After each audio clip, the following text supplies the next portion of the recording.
प्रभो धवलेश्वराय बालालिंग महाप्रभो दीपं ज्योति परम ब्रह्म दीपं ज्योति जनार्दन दीपाहरत में पापो पूजा दीप नमस्तुते धवलेश्वराय बालालिंगाय नमो नमः।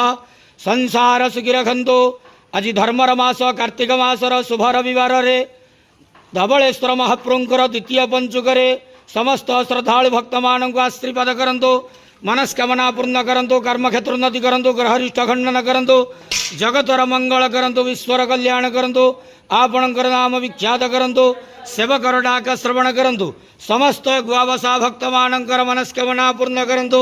प्रभो त्र्यंबकं यजामहे सुगंधिं पुष्टिवर्धनम् उर्वारुकमिवोन्धनात् मृत्युर्मुखीयमामृतात् तत्पुरुषाय विद्महे महादेवाय धीमहि तन्नो रुद्रः प्रचोदयात्। धवलेश्वराय बालालिंगाय नमो नमः।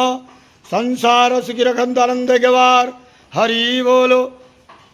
आज धर्मर मास कार्तिक मास द्वितीय पंचुक शुभ रविवार रे समस्त श्रद्धालु भक्त मानक आशीर्वाद करंतु आनंद गवार हरि बोलो।